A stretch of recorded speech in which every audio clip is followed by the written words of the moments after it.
โอเคဒီညီလေးကမေးထားတော့ပေါ့နော်သုံးလို့ကောင်းတဲ့ဖုန်းတွေကိုလည်းညွန်ပြအောင်ဆိုလို့ comment မှာလာပြီးတော့မှတ်ထားတာကိုတူကိုလုပ်ပေးလိုက်ချင်ဖြစ်ပါတယ်ကျွန်တော်စိတ်မှာလည်းခုတလောလူတွေရမ်းကြိတ်များပြီးတော့နင်းများနေတဲ့ဖုန်းတွေကိုစုစည်းပြီးတော့မျှဝေပေးလိုက်ပါမယ်โอเคဆိုတော့ဗီဒီယိုလေးကိုမြန်ပြီးစလိုက်ရအောင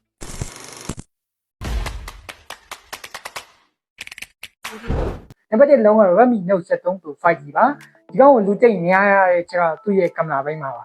သူကနေရာ marker pixel H marker pixel ultra နဲ့2 marker pixel micro ဆိုပြီးတော့အသုံးပြုပေးထားတယ်ဒီကင်ဘတ်ဓာတ်ပုံကြီးရိုက်မယ်ဆိုရင်တော့ကျွန်တော်တော်တော်လေ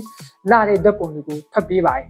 ဆိုတော့ Safini နဲ့ကတော့16 marker pixel ကင်မရာကိုသုံးထားတယ်ဒီနေ့ပြင်ကတော့ AMOLED screen ကိုပဲအသုံးပြုပေးတာပြီးတော့ 120Hz နဲ့အသုံးပြုနေပါတယ်သူရဲ့ body frame ကတော့ကျွန်တော် plastic နဲ့လုပ်ပေးထားပြီးတော့ကျွန်တော်နောက် plus ကိုကြတော့အနားပြင်နဲ့လုပ်ထားတယ် battery နဲ့ကတော့9100 mAh ပါဝင်ပြီးတော့68 watt နဲ့ပို့ပေးထားပါတယ်အတိတ်အနေနဲ့ကတော့ Android 73ကနေ16ထိမြင့်တင်နိုင်တယ်လို့ဆိုထားတယ်အလေးချိန်အားဖြင့်ဆိုရင်တော့180ခုဂရမ်ဖြစ်တဲ့အတွက်လက်ထဲမှာကျင်းလိုက်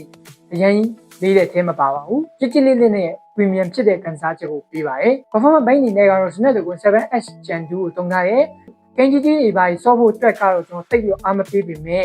ကင်မရာကိုဘိုင်းကိုပဲအဓိကထားပြီးတော့ဝယ်မဲ့သူဆိုရင်တော့ဒီကောင်လုံးဝစဉ်းစားကြည့်တင်ပါတယ်သူရဲ့အရင်စင်းနှုန်းတွေက9သိန်းကျော်10သိန်းဝန်းကျင်ရှိပေမဲ့အခုချိန်မှာဆိုရင်တော့ကျွန်တော်လက်ကားသမားရေးစီမေးကြည့်ရတဲ့လောက်တော့9သိန်းကျော်သွားပြီလို့သိရတယ်လက်လီသမားဆိုရင်တော့ဒီချက်စေးမြောက်မယ်လို့ကျွန်တော်ထင်ဒုတိယလုံးကတော့ Redmi Tower Pro ပါဒီကောင်ရဲ့အားသာချက်ကတော့ရေဆိုခံနိုင်တဲ့ IP68 web system ပါဝင်တာကတော်တော်လေးကိုအားသာချက်ဖြစ်ပါတယ်တချို့ဖုန်းတွေကတော့ IP web system တွေပါဝင်ကြတယ်နဲ့တော့သိပြီးတော့မစမ်းသပ်ထားတာတွေမရှိဘူးဒီကောင်မှာကတော့တကယ်ချင်းတယောက်လည်းဝယ်ထားတာဆိုတော့ကျွန်တော်ဒီထဲမှာစမ်းသပ်ထားတာတွေရောရှိရဲ့ဒီကောင်တော့နိုင်ရွက်လောက်တော့အစိမ်ခံတယ်ဆိုတော့ကိုကရေးထဲမှာလာတဲ့ပုံတွေရိတ်မလားငါးလေးတူကိုပဲအလားဗီဒီယိုတွေရိတ်မလားလုံးဝအဆင်ပြေစီမဲ့ဘုံတစ်လုံးပါဆိုတော့မျက်နှာပြင်တွေကတော့ AMOLED screen ကိုမှ 120Hz နဲ့သုံးပြုနေပါတယ်ပြီးတော့ကျွန်တော်နေပူထဲမှာကြည့်မယ်ဆိုရင်လည်းသူရဲ့ brightness က3900 nit ကြည့်အမြင့်ဆုံးတင်နိုင်တာကတော့အခက်မတွေ့စီမှာတော့အမှန်ပဲဗျအဲ့ဒီဘိန်းကြီးနဲ့ကတော့ Android 15 HyperOS 2ကိုပဲလက်ရှိအသုံးပြုလို့ရအောင်မယ်အတိတ်တွေကတော့နောက်ထပ်ရလာအောင်မယ်လို့တော့ကျွန်တော်ထင်တယ်ကင်မရာဘိန်းမှာကတော့16 megapixel main ကင်မရာ20 megapixel selfie ကင်မရာဆိုပြီးတော့သုံးပေးထားရဲ့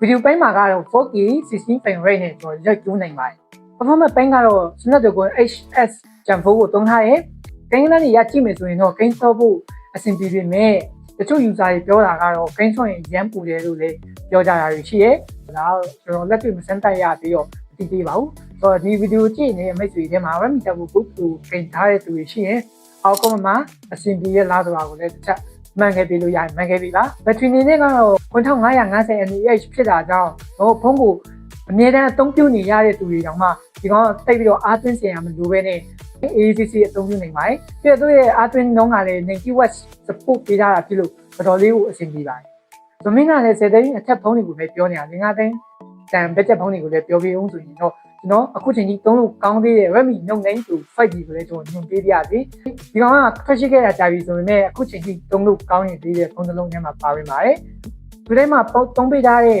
performance ကတော့ Snapdragon 750G ကိုအသုံးပြုပေးထားရဲ့။ဒါကဂိမ်းကြီးကြီးတွေစောဖို့အတွက်တော့တိတ်ပြီးတော့မတင်တော်တော့ပြီမဲ့ကိုကမီဂိမ်းတွေအလယ်လက်ဂိမ်းတွေကိုစောဖို့အတွက်ကတော့လုံးဝအဆင်ပြေနေသေးရဲ့ပြီးတော့မျက်နှာပြင်ကတော့ LCD ကိုပဲအသုံးပြုပေးရတယ်ဒါလည်းတစ်မျိုးနိုင်အေးတာပေါ့အခုအရင်ကပြောသွားတဲ့အလုံးတွေက AMOLED screen ပဲအသုံးပြုထားတာဖြစ်လို့မန်နေကွဲသွားမယ်ဆိုရင်တော့လင်းကရှစ်သိန်းတော့သွားပြီဒီဖုန်းမှာကတော့မန်ကွဲသွားမယ်ဆိုရင်တသိန်းဝန်းကျင်နောက်နဲ့ပြန်လဲလို့ရတယ်ဘာဖြစ်လို့လဲဆိုတော့သူက LCD မှန်ကိုအသုံးပြုပေးရဖြစ်တဲ့အတွက်ကြောင့်မို့ပါရုပ်ထွက်ပိုင်းကာလာပိုင်းတော့ဟွာတော့မှာပေါ့ LCD နဲ့ AMOLED ဆိုတော့လေအလေးချိန်အဖြစ်တော့နေရ35 gram ဖြစ်တဲ့အတွက်နည်းနည်းလေးရဲ့အထဲမှာတော့ပါတယ်အတိတ်ပိုင်းအနေနဲ့ကတော့ Android 10ကနေ NIUI စနစ်မှာတော့နောက်ဆုံးရရှိခဲ့တယ်လို့သိရတယ်ကင်မရာအနေနဲ့ကတော့108 megapixel ultra နဲ့2 megapixel micro ဆိုပြီးတော့အသုံးပြုပေးရတယ်ဒါကအခုခေတ်ဖုန်းကင်မရာရင်းနဲ့လုံးဝကိုရှင်နိုင်တဲ့အရေးသွေးရှိနေပါသေးတယ်ဗီဒီယိုပိုင်းမှာကလည်း 4K 30 frame rate နဲ့ရိုက်ကူးနိုင်သေးတယ်တော့ကိုကဘတ်ဂျက်နည်းနည်းပဲတက်နေတယ်မန်တော့ကွဲသွားတဲ့အချိန်မန်နေပြန်လဲမယ်ဆိုရင်လည်းအသိန်းဝန်းကျင်လောက်ပဲအကုန်ချခံနေနေဆိုရင်တော့ဒီ Redmi Note 9 Pro 5G ကိုစဉ်းစားကြည့်ပါတော့အပေါ်ပြောသွားတဲ့ဒီဖုန်းသုံးလုံးတွေမှာဘယ်လုံးတွေကိုကြိုက်လဲအားလုံးမှာ6တော့မှန်ခဲ့ပြီလို့ရတယ်မှန်ခဲ့ပြီပါဆိုတော့နောက်လာမယ့်ဗီဒီယိုမှာပြန်ကြည့်လိုက်ကြရအောင်